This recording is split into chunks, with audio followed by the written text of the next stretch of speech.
So draws and fades. So that was low. That was cool, yeah. Now higher. Higher. With the intention, same shape, but how does it feel when you want to go higher? I don't know yet. Let's see. Yeah, because I would love, I mean, go out and play with a tour player. You ask them all these questions. You know, how do you hit this shot or that shot? They're like, if you force that out of them, they could give you an answer. Yeah. But it's not, that answer is not really how they're doing it. No. They're doing it the way I was throwing the ball. Exactly. Okay, higher. Yeah. Ooh. Okay, that feels higher. Okay, I'm going to keep it there. See if you can get. All right. See if you can do it. Okay, good. That was awesome. High draw. I mean, if you really asked me what was different about the low draw and the high draw, I could tell you, but it's just having that intention in front of me made the stuff align in a, like if I really tried to white knuckle the steering wheel and make it happen, I probably would have lost the strike. Exactly. Yeah. So what is keeping that steering wheel straight is the curb and the white line. So the boundaries, they're helping you guide, they're guiding your movement. Okay. And you're looking forward, yet the action's happening here and down at the feet.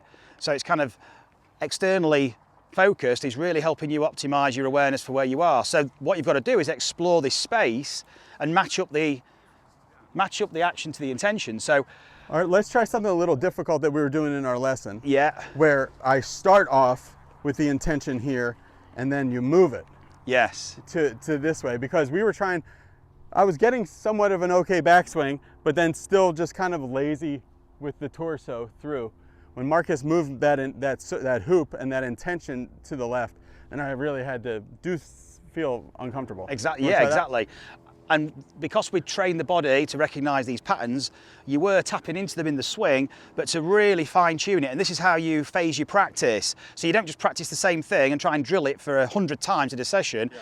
You want to take yourself through a journey where you're exploring the movement patterns, developing some feel for it in memory, and then starting to play around and challenge it and disrupt the system. And by disrupting the system, you're actually challenging it to reorganize in a more efficient way. How you orchestrate your practice is really, really important. Practice design is super important in terms of representative play on the course. So you've got to match up how you're practicing with how you want to play.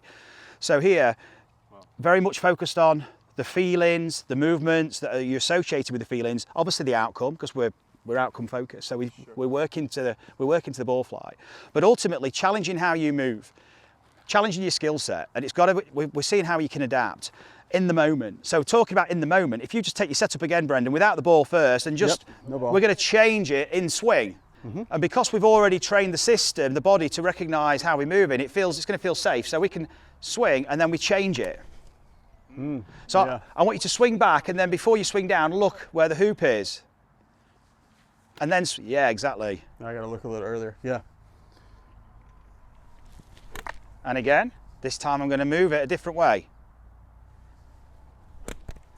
So look how the movement shape changes. My hands go higher, a lot of things. The finish, the whole shape of your movement changed during the golf swing.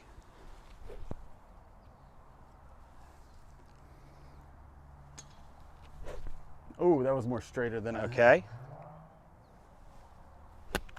Yes.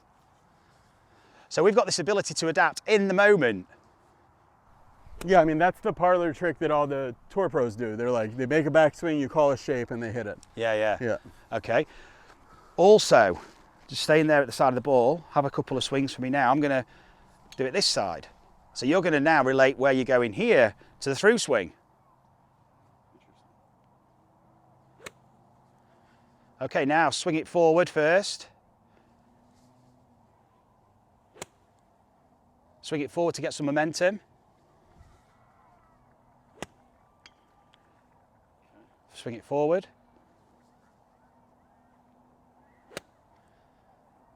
So you're starting to develop awareness this side and how you can move in this space to make it easier to swing through in that space.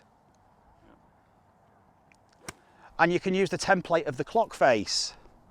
Sure, yeah, to help build your map. Because the map then travels with you. So wherever you are, you've got a map around you that you can just navigate in terms of the intention of the shot. So you can start to just...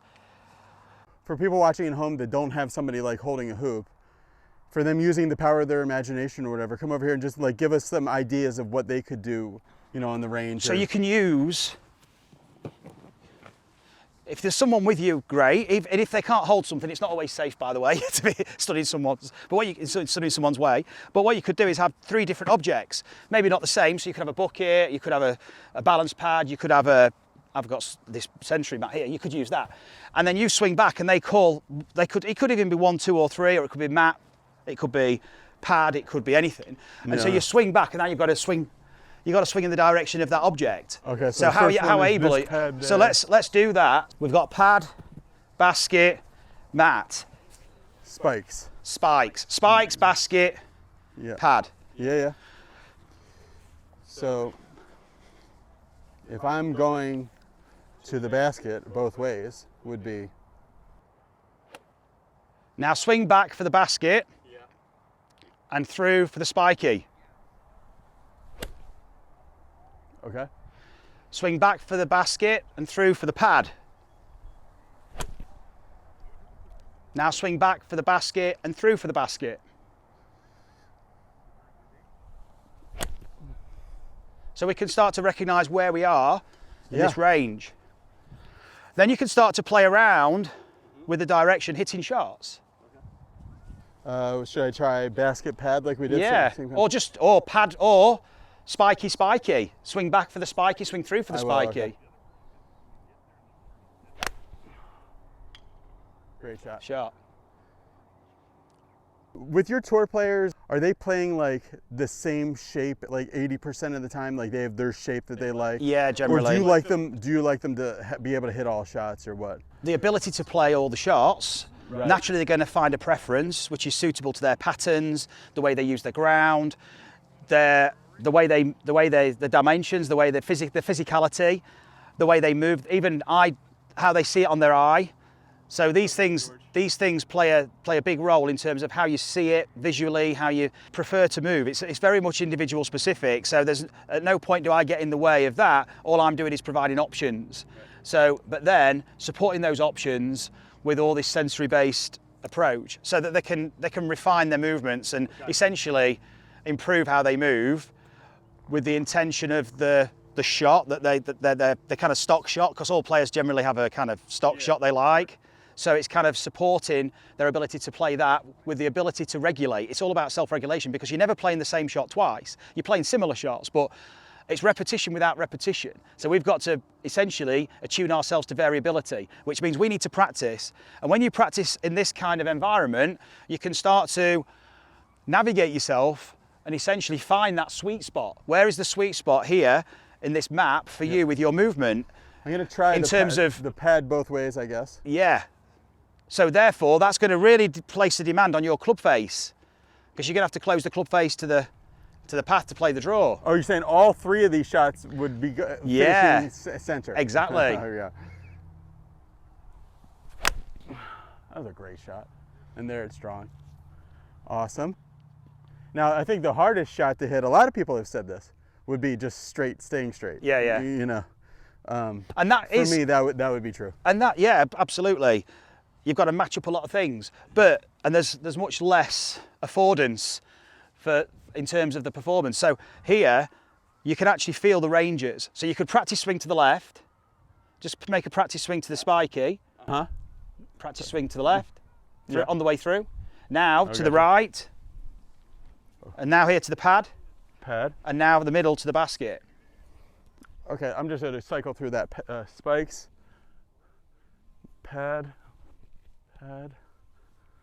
and then basket. Rather than just like practicing your pattern all the time, it's smart to practice all these different things, because then it's waking up. Absolutely. Okay, then I'll just try the basket both ways.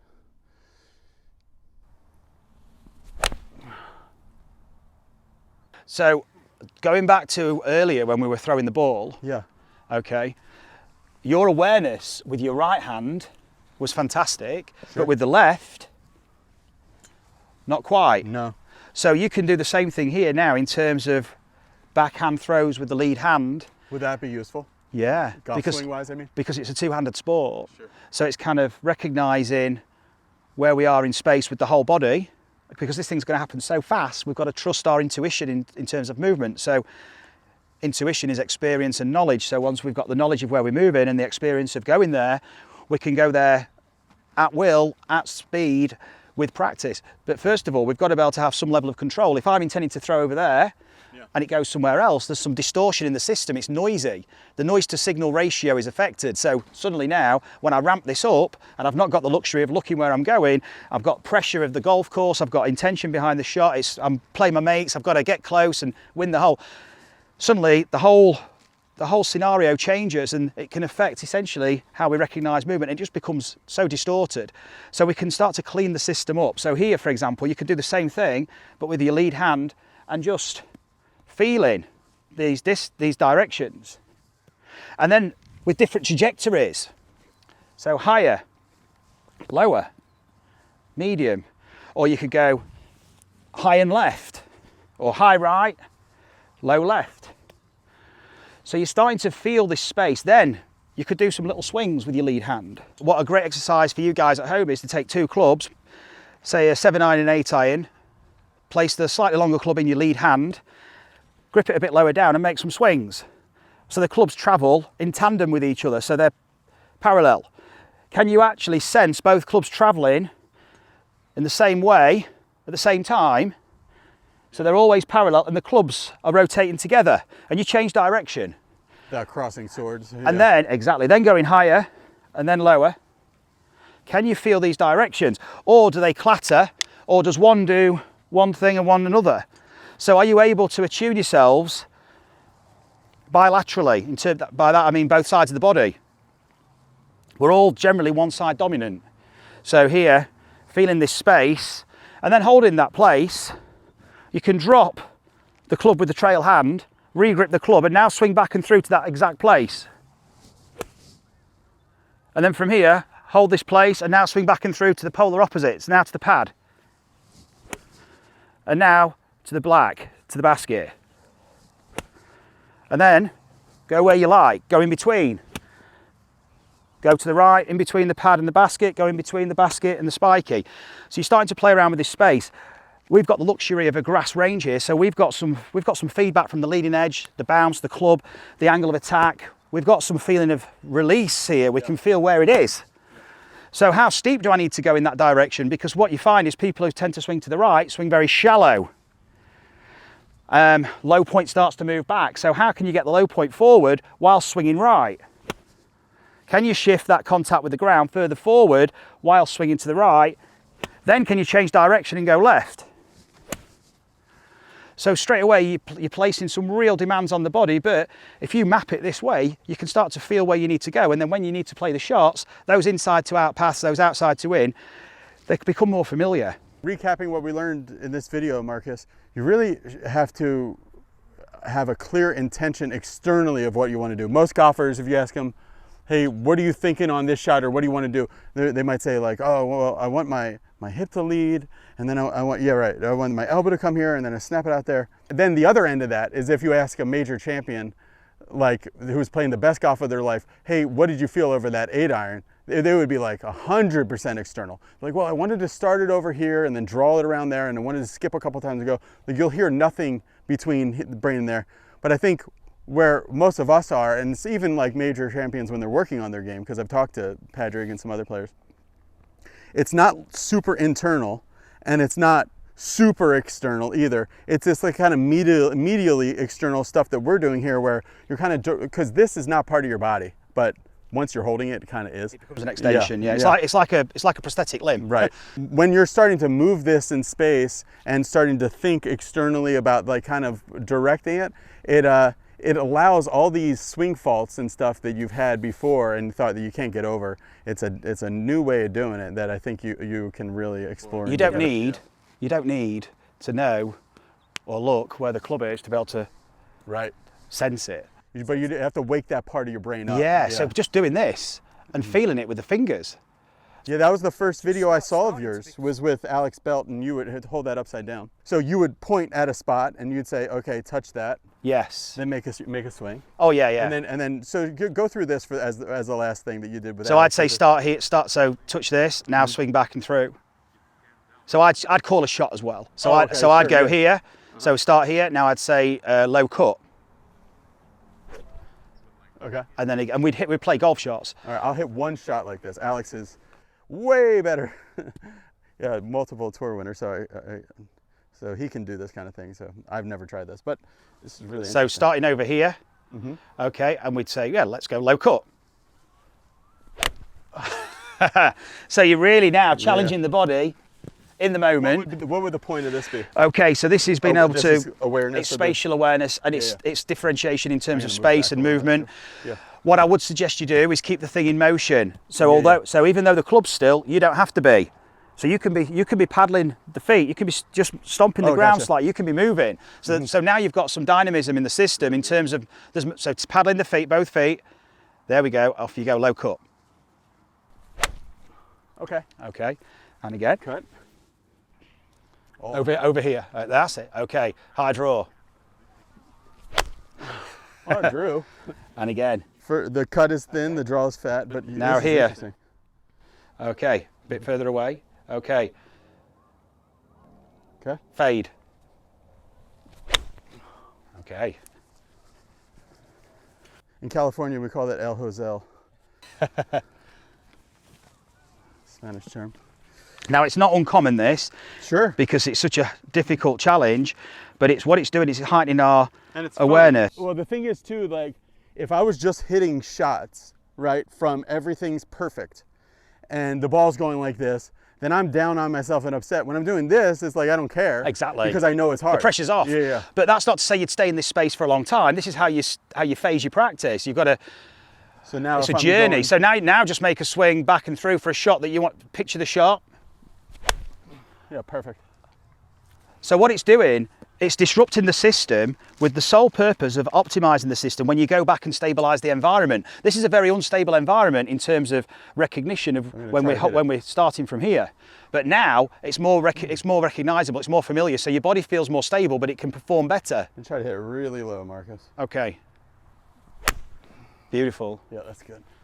So your body can really act more freely with Yeah, precision I like because that. you're enriching your awareness of your environment and how you move within it. All right, guys, if you're interested in more about Marcus, go to GRF Golf on YouTube and subscribe to his channel. That's the first thing you need to do.